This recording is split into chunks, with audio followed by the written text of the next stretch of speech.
In this video, we'll be sharing with you some information and really easy to follow tips if, like a huge portion of the population, you're suffering with glossophobia or a fear of public speaking. It's actually considered the #1 fear in the world, and it can also be referred to as stage fright, performance anxiety, or social anxiety disorder. Glossophobia holds people back in so many different ways, whether it's during a presentation at work or university, a team talk to a group of friends or work colleagues, or even if you've been given the biggest honour of all, being asked to make a best man speech at a wedding. Your fear of public speaking can destroy what could be a positive and exciting event. Over the years, we've helped so many people overcome this fear, and we really hope that the tips in this video will go a long way to help you overcoming your fear too.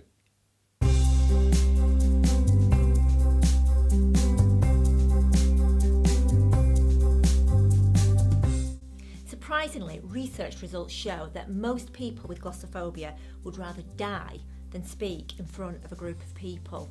The fear of public speaking ranks as #1 in the top phobia league tables, and it's followed by necrophobia in second place, which is a fear of death, and then in third place arachnophobia, which most people have heard of and familiar with, and that's a fear of spiders.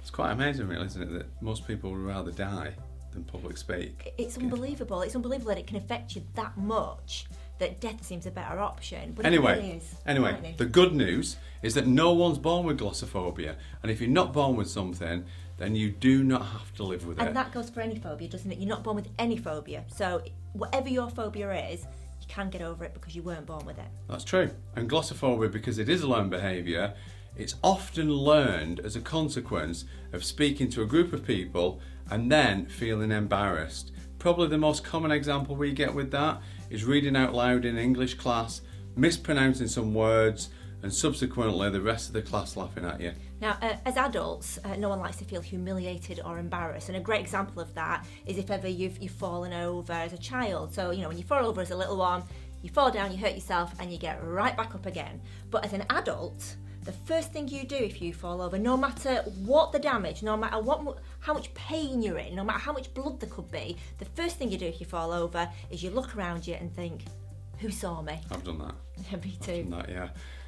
Eva's examples further proof of how embarrassment is learned. And other common events that can cause us to learn to link embarrassment with public speaking is actually putting your hand up to answer a question in school or university that you may have misunderstood, then giving the wrong answer, and then hearing the rest of the class giggle. Well, you shouldn't be suffering like that. It's not right. You can overcome glossophobia, and here's some tips that will really help you. To overcome your fear of public speaking, consider the origin of your belief. Like, how did it start? And then your subsequent behaviour. And consider why you choose to allow public speaking to be penalised. And what I mean by that is, if your fear stems from a teacher who humiliated you in class, or your classmates laughing at you, then it wasn't speaking or speaking out that caused the discomfort.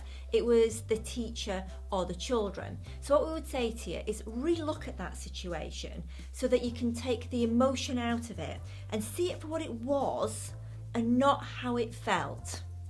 The other great thing is to consider rehearsing before you speak.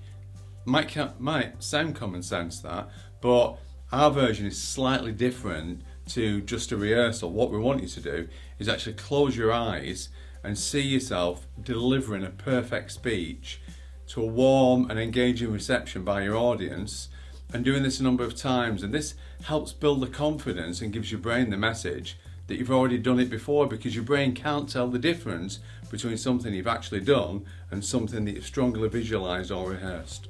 A simple but effective technique is to sigh before you speak. Now that sounds like really Sounds sighing. so simple, that, it doesn't does, it? but it really does work. So just before you're about to public speak, sigh. Because the great thing about sighing is that it gives you a message that it's already been done and it's over, because we only usually sigh when we're done and we're relieved. So try sighing before you actually speak. Be confident and passionate about your content. Again, it might seem obvious, but confidence and passion in your topic will excite you and stop you feeling anxious. just consider, for example, you have a fear of public speaking, but if a loved one went missing and you were asked to do a news interview for their safe return, you wouldn't hesitate because it's something that you're totally passionate about and confident about the message that you want to give. Now, if you're public speaking, give yourself as many comfort props as possible. Now, a great idea is using index cards and just put bullet points on there because nobody actually minds you using index cards to read from, and that's perfectly acceptable. And it also helps if there's somebody in the audience who you love and you trust, so that you can direct your eye line to them, and also arrive earlier at the venue. Familiarise yourself with your surroundings, with the room, and just feel comfortable with where you're actually going to speak before you start to speak. Actually, the last few talks that we've been to, I've seen people using index cards, and it's not a big deal, is it? Not at all. It actually looks quite professional. It looks like you're well prepared. So don't be frightened to use props.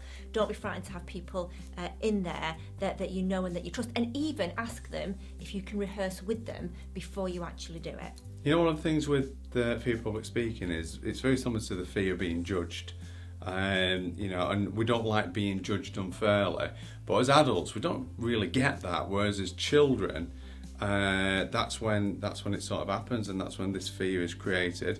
But as adults, if you're talking about something, those people are there. They've come to see you because they want to hear what you've got to say. So you're not going to be judged unfairly. So just consider that as well. But anyway, thank you for joining us. We hope this video has helped. We hope that some of the tips will help and you'll put them into practice. Yeah, and we do share our therapy and tips on a variety of topics to help you to improve your life. So that's from weight loss to confidence, phobias, fears, social anxieties, general anxiety. These are films that we're adding twice every week. So click and subscribe so that you get a notification of each new topic as it's uploaded, so that you don't miss anything. Thank you so much for joining us. We really hope this has helped.